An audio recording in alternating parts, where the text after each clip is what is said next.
ورحمۃ اللہ وبرکاتہ۔ الحمد للہ رب العالمین والصلاة والسلام علی سید المرسلین وعلی آلہ وصحبہ اجمعین، اما بعد۔ وقال النبی صلی اللہ علیہ وسلم امسک علیک لسانک ولیسعک بیتک وابکی علی خطیئتک۔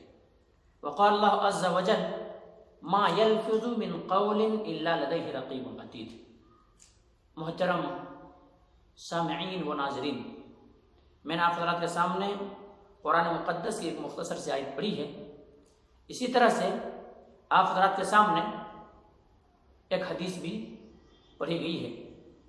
اس مناسبت سے آج میں آپ حضرات کے سامنے گفتگو کروں گا زبان کی حفاظت، کیونکہ یہ معاشرے کے ایک برننگ ٹاپک ہے، معاشرے کی سلگتا ہوا موضوع ہے، اور زبان ایک ایسی شے ہے، زبان ایک ایسی چیز ہے جس کے وجہ سے انسان جنت تک پہنچ سکتا ہے اور جس کے وجہ سے انسان جہنم تک جا سکتا ہے۔ یعنی اگر اس زبان کو صحیح ڈھنگ سے استعمال کرے انسان تو یہ زبان کی حفاظت کی وجہ سے، زبان کو اچھی طرح استعمال کرنے کی وجہ سے انسان جنت تک چلا جاتا ہے، اور یہی زبان کو اگر بری طرح انسان استعمال کرے تو یہی زبان کی برائی کی وجہ سے، زبان کو بری استعمال کرنے کی وجہ سے انسان جہنم تک جا سکتا ہے۔ اس بات کی دلیل میں سرسری طور پر آپ کو بتاؤں، اللہ کے نبی جناب محمد کریم صلی اللہ علیہ وسلم کے پاس ایک عورت کا ذکر کیا گیا کہ اللہ کے نبی جناب محمد کریم صلی اللہ علیہ وسلم فلاں عورت ہے، وہ بہت ہی اچھی ہے، صوم صلات کا پابند ہے، نمازیں پڑھتی ہے، روزہ رکھتی ہے، لیکن اللہ کے نبی جناب محمد کریم صلی اللہ علیہ وسلم ان کی زبان جو ہے کینچی کی طرح چلتا ہے، زبان سے ان کے پڑوسی ان سے محفوظ نہیں ہے، زبان سے پڑوسیوں کو تکلیف پہنچاتی ہے وہ عورت۔ آپ نے فرمایا کہ وہ جہنمی ہے۔ اللہ اکبر۔ ان کی زندگی میں نماز موجود ہے، روزے موجود ہے، صدقہ و خیرات موجود ہے، تمام چیزیں موجود ہے، لیکن زبان کو غلط استعمال کی وجہ سے اللہ کے نبی نے کیا فرمایا؟ وہ جہنمی ہے۔ میرے بھائیوں، اسی لیے میں نے کہا کہ یہ زبان ایک ایسی شے ہے، زبان کے صحیح اور غلط استعمال اگر انسان نہ پہچانے تو یہ زبان کے غلط استعمال کی وجہ سے انسان جہنم کے اندر چلا جاتا ہے۔ لیکن دوسرے عورت کا ذکر کیا گیا کہ اللہ کے نبی جناب محمد کریم صلی اللہ علیہ وسلم ایک فلاں عورت ہے، لیکن وہ زیادہ صوم صلات کے پابند تو نہیں ہے، یعنی زیادہ نوافل تو ادا نہیں کرتی، لیکن اللہ کے نبی جناب محمد کریم صلی اللہ علیہ وسلم وہ کیا ہے، ان کی زبان کی وجہ سے ان کے پڑوسی جو ہے خوش ہے، زبان سے کسی کو تکلیف وہ نہیں پہنچاتی ہے۔ اللہ اکبر۔ اللہ کے نبی جناب محمد رسول اللہ صلی اللہ علیہ وسلم فرمائے کہ وہ جنتی عورت ہے۔ اللہ اکبر۔ اس سے یہ پتہ چلا کہ زبان ہی کی وجہ سے انسان کو جنت یا جہنم کا فیصلہ ہوتا ہے۔ یہ نہیں میرے بھائی، اللہ کے نبی جناب محمد رسول اللہ صلی اللہ علیہ وسلم نے صحابہ کرام کے مجلسوں کے اندر موجود ہے، صحابہ کرام تشریف فرما ہے، نبی کریم صلی اللہ علیہ وسلم صحابہ کرام کی طرح مخاطب ہوتے ہیں، اور مخاطب ہونے کے بعد کچھ کہنے کی کوشش کرتے ہیں۔ آپ نے فرمایا کہ اتدرون ما المفلس، کہ تم جانتے ہیں کہ مفلس آدمی کون ہے، فقیر آدمی کون ہے، قلاش آدمی کون ہے، محتاج آدمی کون ہے؟ اللہ کے نبی جناب محمد کریم صلی اللہ علیہ وسلم کے صحابہ نے کہا اللہ کے نبی جناب محمد کریم صلی اللہ علیہ وسلم جن کے پاس دینار و درہم نہ ہو وہ غریب ہے۔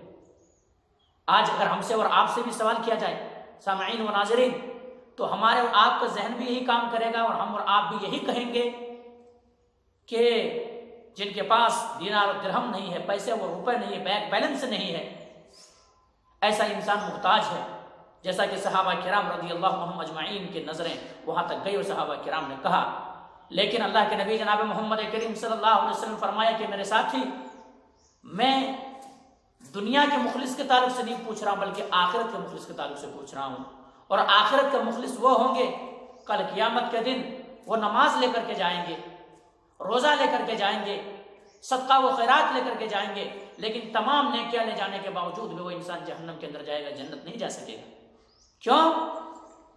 کسی انسان کو انہوں نے گالی دیا ہوگا، گالی دے دیا ہوگا، گالی زبان سے دی جاتی ہے، کسی کا مال کھا لیا ہوگا، کسی کا خون بہایا ہوگا، کسی کو مارا ہوگا، کسی پر تہمت لگایا ہوگا، تو اس کی وجہ سے کیا ہوگا میرے بھائی، ان تمام کی برائیاں لے کر ان کے اوپر لاد دی جائے گی، کیونکہ کل قیامت کے دن کوئی پیسہ اور چیز دینے کے لیے تو انسان کے پاس ہوگا نہیں، نیکیاں ہی ہوگا۔ اب اس انسان کی نیکیاں لے کر کے جن کو انہوں نے مارا تھا، جن کو انہوں نے برا بھلا کہا تھا، جن کو گالی دیا تھا، جن کے مال کھا لیا تھا، جن کا خون بہایا تھا، جن کے اوپر تہمت لگایا تھا، ایک ایک کر کے تمام آئیں گے اور ان کی نیکیاں لے لیں گے۔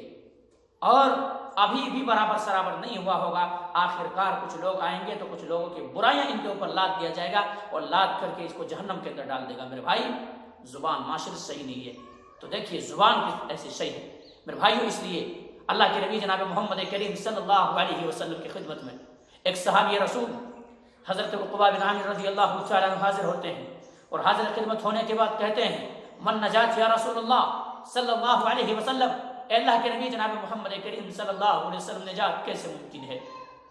ترمذی کی روایت صحیح روایت ہے، آپ نے فرمایا امسک علیک لسانک، تمہاری زبان تمہارے قابو میں ہو۔ اللہ اکبر! کیوں ہماری زبان ہمارے قابو میں ہو؟ کیونکہ قرآن مقدس کا بھی فرمان ہے، اللہ تبارک و تعالیٰ سورہ آپ کے اندر فرماتا ہے ما یلفظ من قول الا لدیہ رقیب عتید، انسان کی زبان، انسان اپنی زبان سے جو بھی لفظ ادا کرتا ہے، جو بھی نکالتا ہے، ان کے ایک مقرر فرشتہ نوٹ کر لیتا ہے جو بھی وہ زبان سے نکال رہا ہے۔ اس لیے آپ نے کہا تھا امسک علیک لسانک، تمہاری زبان تمہارے قابو میں ہو۔ میرے بھائیو، اسی طرح سے اللہ کے نبی جناب محمد کریم صلی اللہ علیہ وسلم نے فرمایا من کان یؤمن باللہ والیوم الآخر فلیقل خیرا او لیصمت، جو شخص اللہ کے اوپر اور یوم آخرت کے اوپر ایمان رکھتا ہو، ایسے انسان کو چاہیے کہ زبان کو زبان سے اچھی بات نکالے، اچھی زبان سے اچھی چیز نکالے، یا پھر خاموشی اختیار کر لے۔ کیوں؟ یہی زبان کے غلط استعمال کی وجہ سے انسان جہنم کے اندر جا سکتا ہے میرے بھائی۔ تو آپ نے فرمایا تھا امسک علیک لسان، تمہاری زبان تمہارے قابو میں۔ پھر آپ صلی اللہ علیہ وسلم نے آگے فرمایا تھا وَلْيَسَعْكَ بَيْتُكَ، تمہارے گھر تمہارے اندر سما جائے۔ کیا مطلب؟ یہ بھی زبان ہی سے ریلیٹڈ ہے، زبان ہی کے ضمن میں ہے۔ کیوں؟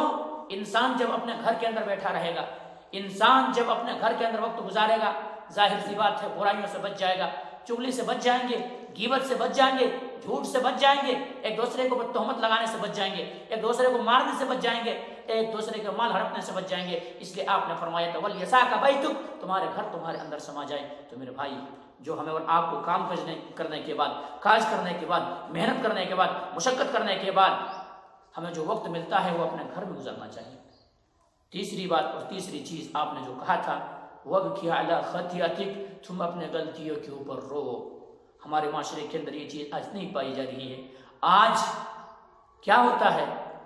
آج اپنے برائی کو دیکھ کر کے انسان نہیں روتے، اپنے برائیوں کی طرح کسی کو نظر نہیں آتا، اپنا خود وہ انسان یہ سمجھتا ہے کہ میں مبرہ اور میں پاک ہوں، مجھ سے کہاں برائی ہوتی ہے۔